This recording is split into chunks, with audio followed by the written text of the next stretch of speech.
So here we are outside the building, and you can see the sort of different parts of it. Just describe to us what we are looking at here then, Douglas. So this is an area where the building was pargeted in Victorian times, but the second gable along there, you can see where there's quite a lot of deterioration. And that's from pigeon damage. It was repaired, I think, 15 or so years ago, before we were involved with this part of the building. And for some reason it failed, they redid it. But then it's failed again, and the pigeons that are sitting on top of the sign there and sitting on top of the window and having a field day, apparently they go for the grip, which aids their digestion. Oh, I was going to ask actually what the pigeons are actually doing. So fortunately it's not something that's destroying really historic pargeting, but it's still obviously unsightly and something that we'll need to get repaired in the near future.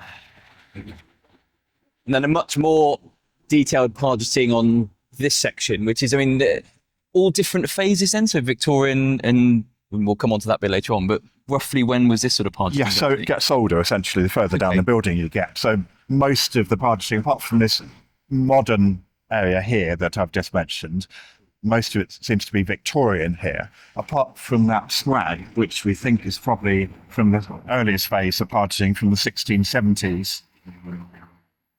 And then we've got another area with the pelican, that's the 1870s, relating to the Gibson family, who owned the building at that time, the local Quakers and philanthropists, with their family bird there. And then as you go further along, we've got the 1670s, as far as we're aware, 1670s, it seems, pargeting, with some Victorian work maybe next to the window on that really tall gable there. So the date at the top, we're often wary about dates. We've got a date of 1600 on the timber there, which I know from a Victorian book is false, because it says the timber was imported in 1870. So whilst the quality of work was generally done to a really good standard, obviously putting in fake dates or fake timbers, it makes the buildings furious and not something we see as good conservation practices today. But the earliest phase does seem to, as we see here, relate to the date there, 1676. Including the two figures down there above the carriageway and this rather nice pattern on the gable of number 27 just here.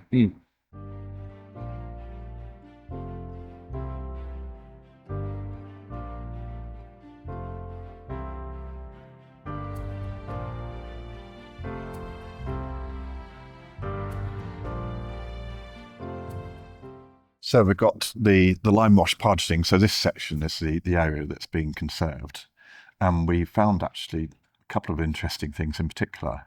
The figures there, where they are in relief, the stomachs are actually packed out with broken tiles to give them a bit of depth. We didn't replicate that for the areas where we had to repair because we felt it could potentially provide a plane for delamination. So we used little ceramic armatures in order to provide a bit of a key for the plaster. And then we also found that where we got the grotesque there with the birds and the plants morphing into birds, that there were little flint-like stones for the eyes, which we didn't know were there. Oh. We saw old photos where we thought it was just literally an indent done with a stick, but they're actually little pieces of stone. So that was rather nice.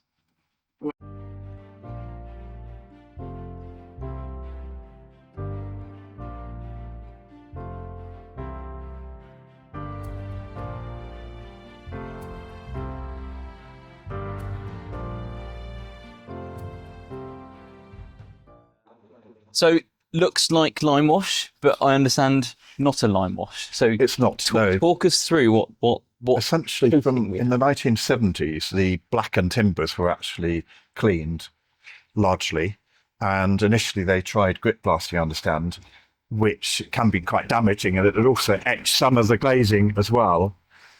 And then after that, they'd lime washed, including over the pargeting. So the whole lot was being regularly lime washed. The problem was that lime wash doesn't adhere particularly well to timber or protect it, especially. So what we were finding is we'd lime wash the building and you could just touch it or run a churn brush down it, and half of it would end up on the pavement. There's obviously patina, but then it gets to the point where it looks tatty and goes in. So basically, what was happening, they were re-lime washing much more regularly than they would otherwise have needed to do, including pargeting. So that was becoming progressively clogged up.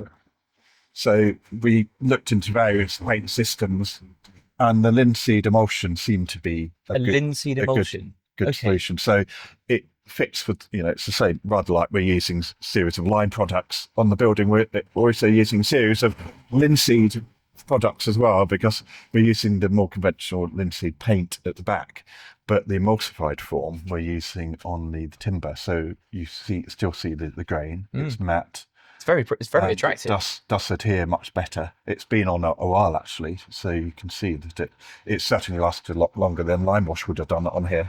And is that something that's commercially available, as in you can go and buy a tin of this? You can emulsify it yourself, but I tend to buy it in the emulsion form. I mean, we won't actually, but is there a brand name for that? It's all sorts of, I mean, Martin Brown, or what's the brand name? There are firms like Ingleby Paint. Okay, right. So it's in Suffolk. But is it the same as? I mean, is it sold as a linseed paint? Is that what it's called, or is it a special? It's sold as a linseed emulsion. It's sold as a linseed emulsion. Yes. Okay. Yeah.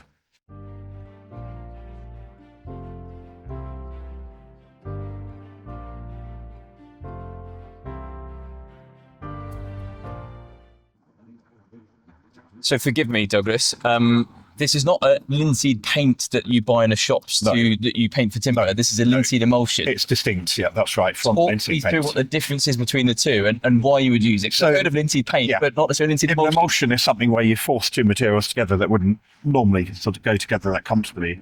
So in this case, it's the emulsified form with water added into linseed paint. Okay. So it gives you. It looks like less conventional paint. It does, actually. yes. And, to a lot of people, they would think it's lime wash, so you've got the grain and you've got the matte finish. But it has the benefit over lime wash also of not allowing anything underneath to bleed through, which you sometimes get where you would put lime wash over blackened timbers or timbers that have even been blackened previously but cleaned, where not everything has been able to be extracted. Because with a linseed paint on a timber, you often have to either go on bare untreated wood, or you have to go back to bare untreated wood for a linseed paint to be able to adhere better to. Is that different with linseed emulsion paint then? We did actually take that, because it was lime wash previously, it was quite easy. It came off relatively easily actually. So we took it all off, so we had it's still back to bare timber pretty much. Exactly. Yeah, exactly. Gotcha. Okay. Yeah, thank you.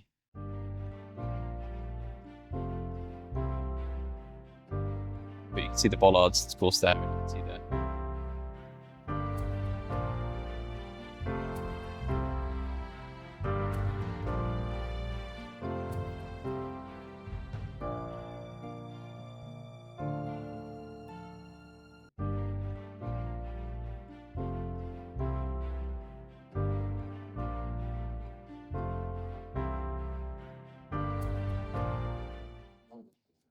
Yeah, the wallpaper analysis that we had done, it's sort of like a cotton or fabric partition. I think they called it duck cotton. And you can just see through here. They thought it was probably about 1840s. What I just love seeing is the multiple layers of. It's used by artists. Right. So, yeah. Well, maybe just on this bit, Stephen, because actually you can see here there's multiple layers of different eras of decoration. And it's probably, in fact, I suppose it's probably not actually. I would assume. Just what I find fascinating is just seeing all of the layers of multiple layers of wallpaper. Yes. And different. And you were just saying duck cotton. That's right. Yes, It's like unwrapping a present, isn't it? Really, we've got all these layers, probably from the late 1800s, but there's also some fabric as well, which I think it's called duck cotton. Disconnected. So how would one both conserve this and also celebrate it with regards to allowing it still to be seen in a sort of sympathetic manner? I'm intrigued because this is fascinating, but what do you do with things like that? Yeah, well, that's a challenge, and we haven't totally decided yet. Okay. Because I think you can potentially just cover it over with the lining, and then it's preserved underneath. But then, as you say, you lose what you wouldn't be able to see some of the early layers here. But I Seeing think- it is looking into history, and that's exactly. what So, makes or it whether or special. not we have some kind of almost like a curtain or something where you could potentially pull it back and see yeah. underneath. Quite the challenge, but also incredibly fragile. I mean, as we look here, this is very fragile, and of course it's a very thin wall. Yeah.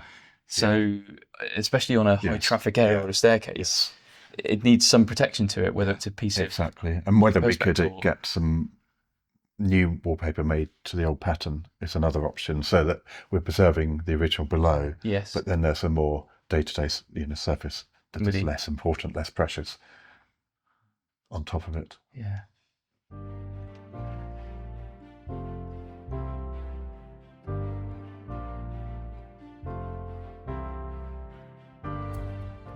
So we're now we've gone up another set of stairs in the, remind me which building we're in now. Back So of number 25. the back of number 25, so on the southern part of it, so not the, is that the right, the southern elevation? That's right, yes. Back onto the courtyard just out to our left, and looking at a patch of a the sloping ceiling, if you like, into the attic, and looking at all the plaster that's fallen down, revealing all the laths. And we're saying, this is a different type of plaster as we've got next door, which we'll show shortly. So what have we got here? So this is lime plaster, so lime and hair, which occurs in a lot of historic common, buildings, yep. including a lot of Victorian buildings in London, for example. So you can see the hair here, just sticking out at the edges. It needed quite a lot of repair, of course, in this part, and we seem to have a slight pulling out where the building's rotating on that beam here, as if it's just rotating. We don't know yet whether that was a hip that's being converted into gable at some point, or whether it's all being gabled, but there is that odd detail where the end of the timber suddenly ends, terminates. But then that contrast to next door, where we've got earlier, I think it's almost certainly earlier plasterwork.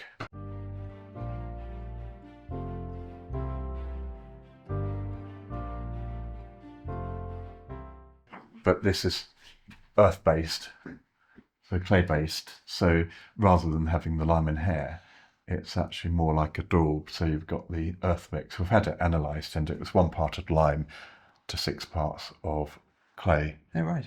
And it actually also had some oyster shells in, I believe, this part. So whether that came out of someone's lunch, I don't know.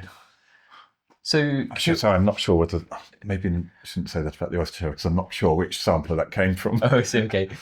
Intrigued to know, with your technical director professional head on, so would this have been at different phases in terms of doing, or different periods, or just why this? This why is this almost certainly older, and it was what they had to hand locally. Okay.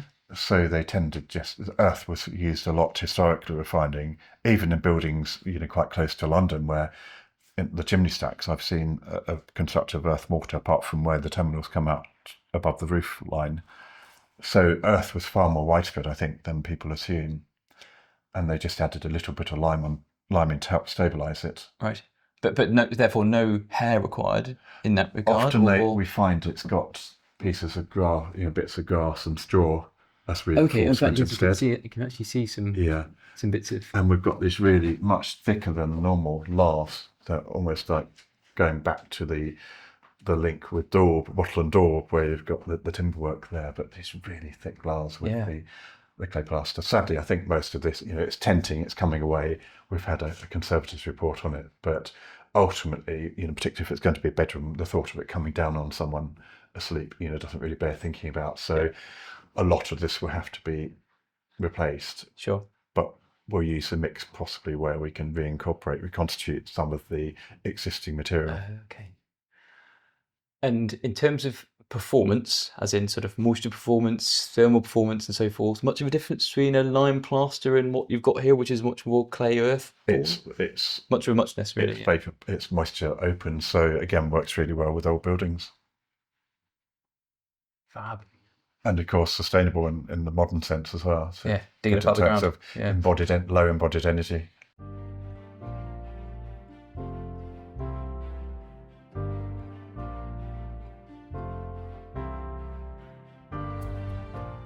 This is where you put the rod through the back of the head. That was just here. So you can just see where the washer is there. Oh yeah. Is it stainless steel rod? It is, yes. Must be. I assume, yeah. Yeah. And we did need to remove an area of the finishes to inspect the pargeting from behind and assess the condition. The initial idea was to perhaps take out an area here, but as soon as we started to do so, we discovered actually, the timber and the almost looks as good as the day it went in. Yeah. And we felt it would be a shame to disturb that, so we took out an area of later brickwork where they'd infilled a window opening there. I particularly like the original English made on the wallpaper. Yes, there. That's yeah, great. yeah. Douglas, you said earlier when we were up here that you've got evidence of an old window here. That's right. You might be able to make out this shutter groove here. So presumably there's a window that was half the length of the shutter groove, and you can see possibly the scar from the lower edge of the window there. Yeah. And this timber's got rather a nice finish, so quite a high status finish to it.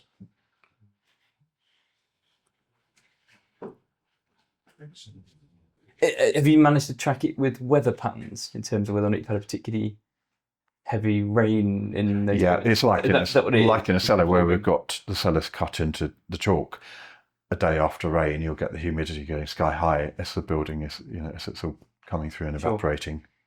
And that's the same here. So the fluctuations you've got of humidity here are as a result of they are linked the fabric at the moment, soaking. because of the state of this part of the building. They're linked quite closely to the external environment. We don't have any heating in here at the moment. We did have some temporary background heating on for a while, particularly when the pargeting had recently been conserved. Gotcha. So in the future, the theory being when we're fully wind and watertight and we're all nicely, we should have a much more stable Exactly. humidity. Yes, which is good for the timbers as well, because you don't, rather like fine antiques, you don't want the temperature being jacked up and down and then the extremes of humidity linked to that. Expansion and contraction and everything else. Potentially crack and distort timbers. Yeah, bro. Love this. Just give it a little bit of extra headroom.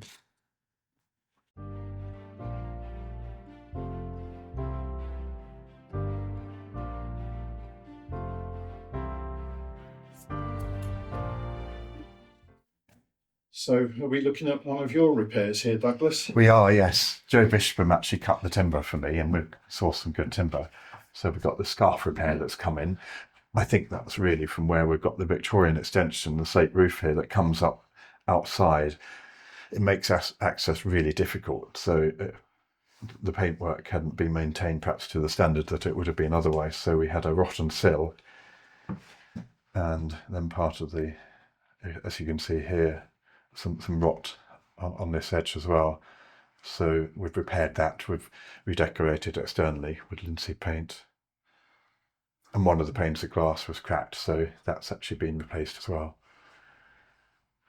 What glass did you use for the replacement? We used some glass some cylinder glass from the London Crown Glass Company. So you can see, I'm trying to remember which piece it was actually. It's this one here. It's just that slight undulations in it. Yeah, I thought that might have been the older piece, but actually it's got some nice. Unfortunately, this one's got from probably again relating to the poor actors, but in the past where they've actually caught the glass with sandpaper. So I'm going to try and polish it out with some jeweller's rouge. A nice Minerva pattern to the casement stay here. What does that and mean? the monkey tail on the fastener. Oh yeah. So Minerva. That's the name of this bit, is it? That's right. Yes. Okay. Yeah. Because of course, that sort of detail helps date when at least the window furniture was added, I suppose, doesn't it? Yes. Yeah. Not necessarily the window. Mm. And this area is going to become a bathroom, so we're going to try and keep anything away from the window, because otherwise, again, it just hinders. In this case, it would really hinder the redecoration and just maintenance. Mm. And we've got this odd area here, which I always wondered what it was. And when I met the old lady who used to live there, I said to her, thinking how she might say something like, "Oh, my father knocked that through in the 1940s." But she just said, "Oh, I'd always wondered what that was." But then suddenly it dawned on me one day that when it was an inn, it seems to have had a passage leading all the way along, and actually the ceiling height up here ties in with the ceiling height the other side. And when now I've acquired the other side, there is actually a door in phantom there, which fitted in with the theory. So that was rather nice. These were things that seem imponderable at first. Suddenly it clicks what they are. And then this was where the thermal imaging showed a patch in the ceiling, which I thought might be a hatch up there that had been covered over. And when we removed the fairly modern wallpaper from here, it was actually a piece of fairly modern plasterboard.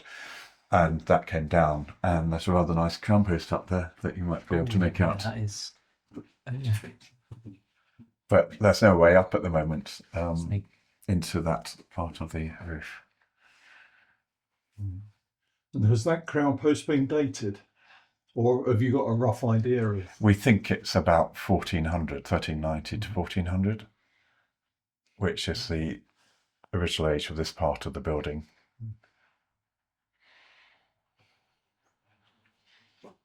Gosh, I mean, I'm just looking at the tiles. There's a little bit of lime torching left, and then you've got very thin-looking buttons. I mean, to me, anyway, it's almost sort of very untrained. Yes. They don't look particularly robust. No, I suppose they're quite no. small tiles, No. and almost next to no pegs on them.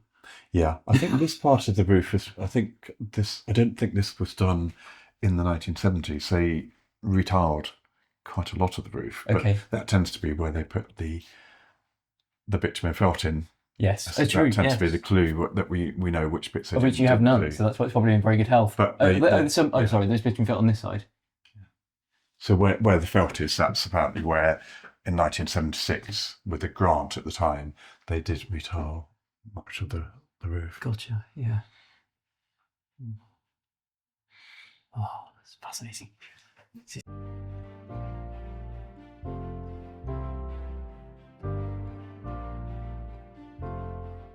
So we're now back in number 25 in the upstairs room, street facing, looking up at the ceiling. I guess of it's almost like the attic combined space, isn't it? So what have we got here? That's right. So this would have originally been open in one volume from the ground floor downstairs up to the roof. So the smoke from the open fire would have just drifted upwards. And in fact, you might be able to make out just a yellow or a sticker there with a number on. Yes, I can and see that's that. from when one of our paint samples, from where one of our samples were taken, and it showed what we'd hoped it would do. Actually, was layers and layers of lime wash and a few of distemper, but underneath a really thick, black, cloudy layer, which was in fact the evidence of the open hearth. So the smoke going up. blackening from So it fitted with the theory. Goodness. What we only found out more recently, however, was that whilst we'd always thought that this was a single bay hall, what we then realised very recently was that in fact there's a missing truss, a missing crown post here, just evidence of the pegs up there. So in fact it was two bays. Oh, right. And there's evidence on the wall plate also that ties in with that. But when they put the floor in, I suppose they would have needed to, to have the single room, they would need to take out the crown post at that point. Yeah. Which was probably in the late 1500s, early 1600s. Still blows my mind. That's 500 odd years ago. Yeah. And another interesting thing that the old lady mentioned to me was that I think it was just after the Second World War, the building, when I believe the street was still two-way, a vehicle actually hit the window when it was open. The cast iron broke, and for some months they just had it temporarily boarded up. But you can see where they've actually done almost a little agricultural type, but they've got a totally different profile here. Yes, the original is much flatter than you've got to original either side with the nice cast iron lattice work.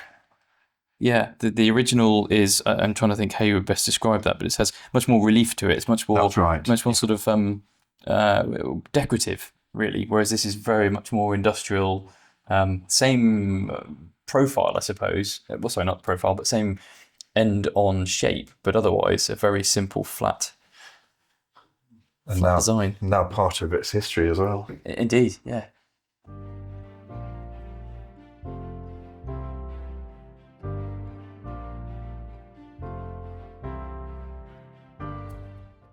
So Douglas, we mentioned in the podcast earlier on about these bits of grey paint that indicated something a bit more historic than this. I absolutely cannot see anything different on this wall. So please, for the sake of my amateur eyes, can you point out what we're referring to? That's exactly the point, actually, because it's so easy, even for people that are fairly specialist, to actually miss schemes such as this, where that you could possibly just about make out. If I hold the torch, there we go, and then go on. Then you this grey band coming down. Oh yes, and okay. On this infill, got it. The timber there. So that's evidence of a scheme that was grey to black, on perhaps highlighting the timbers historically. And in conservation work, there's a real concern that these schemes just look like grime to people, even if they do spot them. So they're being lost indiscriminately. So we're really pleased that we did spot that, actually, but it's by taking a careful approach that fortunately we were able to notice that. But all too easy, really, to come in and with the best of intentions just to scrub the wall and start redecorating. I mean, I would have assumed or thought that was some sort of masking tape witness mark of tackiness of the masking tape. So yeah, I can. So this is the bit that's under the staircase in here, and what were you? Yeah, so talk me through this bit then, Douglas. So the first weekend I had the keys to the building, I was intrigued to see just a small amount of evidence. It's now been revealed, but there's just a small area under lots of later cement and later layers of paint and so on, of what looked like early decoration to me. And you can see here where it's being conserved now. We've got this grey, blue sort of charcoal-y band with dots on, as if someone's dabbed it on with their fingertips coming along, and then this red wash here and what they call penciling. So you've got the fine white line painted on to give the impression of finer joints than they could achieve at the time with the brick firing technology that they had. But it was apparently quite a high status fireplace. And then below it, on this timber, you can possibly make out 3 candle burns. Oh yes. And they're believed to have been a way of inoculating the building against fire. And they were not in the centre tent generally, so this would have been a much wider beam. But from when the building went from having an open hearth, an open fire like a bonfire in the middle of the floor of the hall, to the first fireplace, which we think predated the first ceiling. Sometimes they're coeval and of the same date, but in this case we're pretty sure that there was a high status overmantel here that went up where higher than this existed, the later ceiling here. Oh, I see. But you're absolutely right. But very easily missed. It's all been conserved. The loose paint's been re-adhered, and we've had little mortar fills put in, and they've been done intentionally just a shade lighter, so that overall it reads, but at the same time you can distinguish the later repairs from the original work. So we're not faking it. It's an honest repair, as opposed to, because I suppose with modern technology it'd be quite easy to match the paint of the mortar repair into that, and then you would then miss the fact that it is a later repair. Again, very much the SPAB methodology, as opposed to some other methodology, which is to conserve and almost make like new. Exactly. So we're hoping we've done it in a way that, yes, you can read it as a later repair, but it's not rude. It's honest, but not rude, essentially. Yes.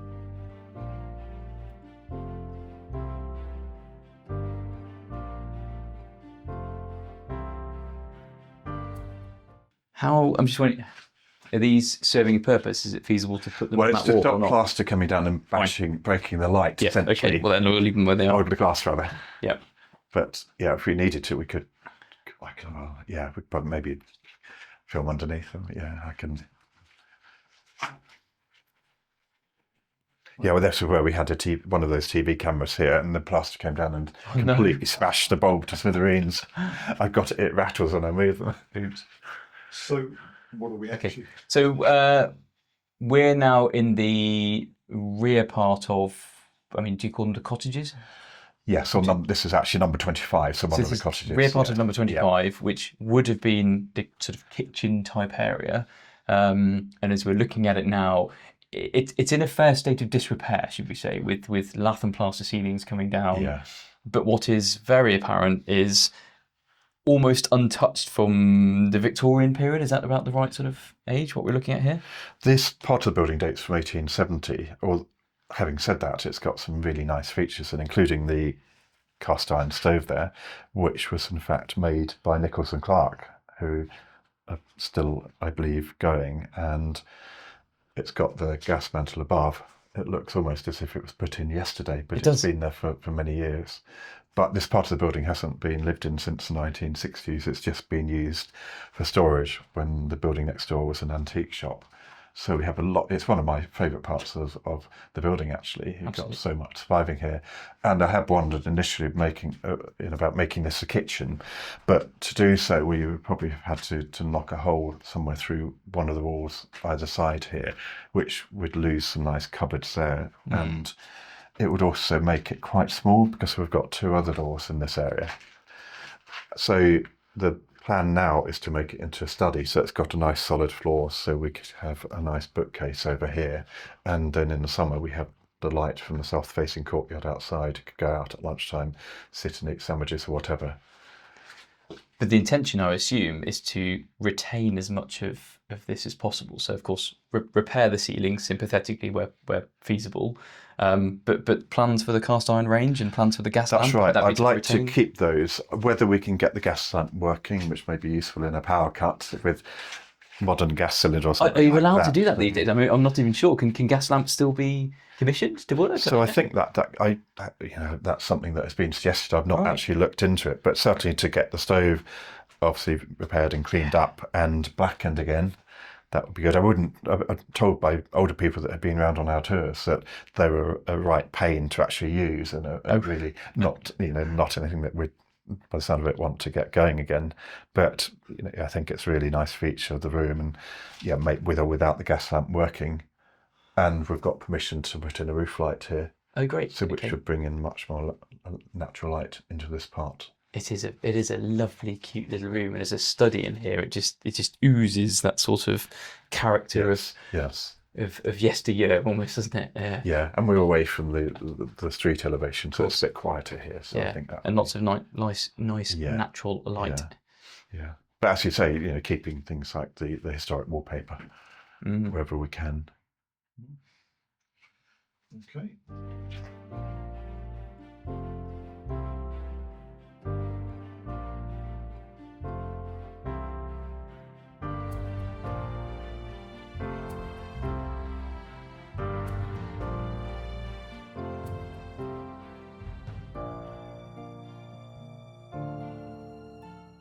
So we've now come down into the bowels of number 25. Number 27. Number 27. Sorry, can't keep up. Number 27. So this is street facing. So we've got a very nice air vent here, which goes straight up to the street. We can always see people walking past, with its own challenges, I'm sure, which we'll talk about. And we're looking at, I suppose it's probably just about 6 foot tall. So it's a fair sort of height. Yeah. That we're standing up in, and there's some unusual things going on with the timbers that are supporting the floor above. What were you saying about these, Douglas? Yes, some really nice timbers here. We think actually it could possibly be the original cellar from about 1400, which would make it a really rare survival, which would be great news to discover. Do you mind me asking, what makes you think that compared to, what sort of helps you date that as such? I think just a general feel of it, but including things like the timbers here laid on the flat, but no evidence that we can see of it being rebuilt at a later point. And we've got some timbers, actually. We may even be able to possibly get a tree rig date, but with the bark on here. Ah, great. Yeah, so the sapwood that you can... Later Georgian, where they've put in a fireplace here. But the floor has been cut into the chalk, like a lot of the older cellars in Saffron Walden. And when I first acquired the building, I had these romantic visions of when it was an inn with people coming down to get pints of beer down here, foaming pints have been taken up to customers upstairs. Yeah, brilliant. And thought this was all the wear from that time. But actually, someone pointed out to me, there wasn't the evidence of where they shoveled up the coal from the coal chute there during the Victorian period. And I think that's actually, exactly the case. But you've even got some flint in the wall. We have, so yeah. Again, fairly typical of this sort of and area, the council aren't actually the highways people aren't at the moment they haven't been cleaning out the drainage outside, so we are getting for the first time water coming in quite a big way, and it's never been a problem until recently. That's a shame. So this has otherwise been dry, apart That's from right, yes. the lack of maintenance on the highways, which is a common problem that I know many people have. Yes, and we've also got downpipes where they go into the pavement. We've cleaned out, we've had contractors in, and they've dismantled the pipes and rodded them through and cleaned them out. But then there's a blockage in the pavement, so we're still getting water that comes back up to a metre or so, and then discharges onto the face of the building outside. So you do all this work to try and conserve your building, and unfortunately it's someone else's job to do their maintenance that aren't necessarily keeping up with things. On this part where the plaster, the Larven plaster has been stripped off, I think probably in a misguided attempt in the not too distant past to treat the timbers below the floor here underneath the floorboard. So you might be able to make out the glistening from where they've applied a chemical treatment. But obviously nowadays we would go for an environmental approach, so control the conditions where beetles and fungi flourish and to correct it as much as possible that way, rather than applying chemicals and killing off natural predators of the beetles, such as spiders. So we're saying, because you're right, I can make up the crystals. I'm not sure if it comes through on the camera. That, like you say, there's various chemicals we sprayed on here to eradicate wood boring insects and woodworm and that sort of thing. And we're saying that's not an advised approach anymore. No, exactly. Where we go to control wherever possible, control the environmental conditions. That's not to say there might be justification in one or two areas for the judicious use of chemical treatment, but generally speaking, we wouldn't just blitz the building wholesale or the timbers just as a precaution in the way they seem to have done here. So instead, we allow natural ventilation and get the timbers as dry as possible. Is that what we're aiming to do, essentially? Right. Okay. Exactly. Yes. Yeah. Mm. And also, a lot of the beetle attack, I think, is actually historic. Yeah. So all they're doing is potentially treating old beetle holes that have long since departed. Right. I mean, if this was sort of 1400s, the beetles could have departed 600 years ago. And we have had, in one occasion, it's the first time I stayed here actually, we had some students also staying with us that day and that evening, and there was the sound of deathwatch beetle. Okay. And that was upstairs, but then it was tapping away in the mating season. But I've not heard it since. And I think there must have been some kind of water ingress that we've sorted out. Sure. So as the building's dried out, that's, the beetle population, is whatever was here has dwindled totally. Yeah.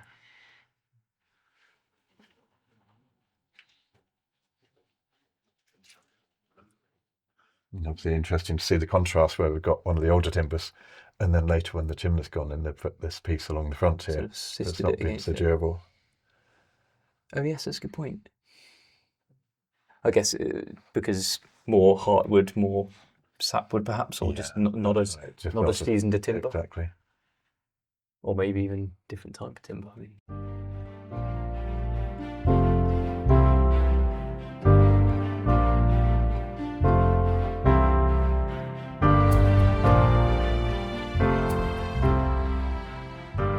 You've been listening to Talking Conservation, the podcast all about conservation of old, traditional and historic buildings and sites. with me, Stephen Boniface. And me, Rich Aylesbury.